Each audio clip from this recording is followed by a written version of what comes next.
Vitamin B12 आपल्या शरीरासाठी किती महत्त्वाचं आहे तुम्हाला माहिती आहे का? पण गंमत बघा ना, कित्येक लोकांमध्ये याची कमतरता आढळून येते। एका रिसर्चनुसार सुमारे 51% लोकांमध्ये जो आहे तो विटामिन B12 ची कमतरता आढळून आली आहे। विटामिन B12 म्हणजे नेमकं काय आणि याच्या कमतरतेमुळे नेमका कोणता प्रॉब्लेम होऊ शकतो याचीच माहिती आपण आजच्या व्हिडिओतून जाणून घेणार आहोत। नमस्कार, मी सलमान शेख आणि आपण पाहताय ABP माझा। आता आपण विटामिन B12 म्हणजे नेमकं काय आहे ते समजून घेऊया। तर आपल्या शरीरासाठी अनेक विटामिन्स लागतात। काही विटामिन्स तेलात विरघळतात जसे की A, D, E आणि K, तर काही विटामिन्स पाण्यात विरघळतात जसे की C आणि B कॉम्प्लेक्स। हे B12 म्हणजे याच B कॉम्प्लेक्स गटातील एक सुपरस्टार विटामिन आहे।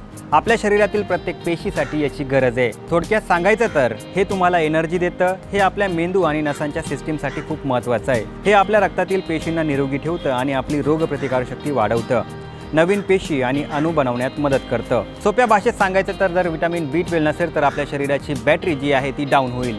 आपल्या शरीरामध्ये जर विटामिन B12 ची कमतरता असेल तर काही खास अलार्म वाजतात।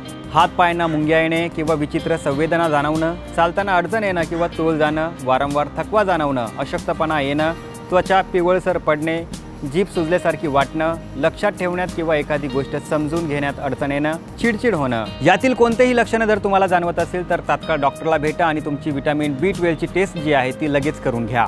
आता सर्वात महत्त्वाचा प्रश्न म्हणजे आता ही विटामिन B12 ची कमतरता नेमकं दूर कशी करायची? B12 चा मुख्य स्रोत म्हणजे प्राण्यापासून मिळणारे पदार्थ जसे की मांस, मासे, अंडी, दूध आणि इतर दुग्धजन्य पदार्थ जसे की दही, पनीर यापासून B12 मिळतं। पण आता प्रश्न पडतोय की शाकाहारी लोकांनी नेमकं काय करायचं? वनस्पतीजन्य पदार्थांमध्ये नैसर्गिकरित्या B12 नसतं, त्यामुळे शाकाहारी लोक फोर्टिफाईड पदार्थावर म्हणजे ज्यामध्ये वरून B12 टाकलेलं असतं किंवा सप्लिमेंट्सवरती अवलंबून राहतात। म्हणून जर तुम्ही शुद्ध शाकाहारी असाल तर डॉक्टरांशी बोलून B12 सप्लिमेंट घेऊ शकता। हे जीवनसत्व आपल्याला मेनली लाईव्ह ऑर्गॅनिझम जसं नॉन व्हेजिटेरियन फूड किंवा ज्या फूडमध्ये बॅक्टेरिया असतो, जसं आपण दही बनवतो, पनीर बनवतो, जिकडे बॅक्टेरिया ॲक्ट होतं, या जेवणातूनच मिळतं।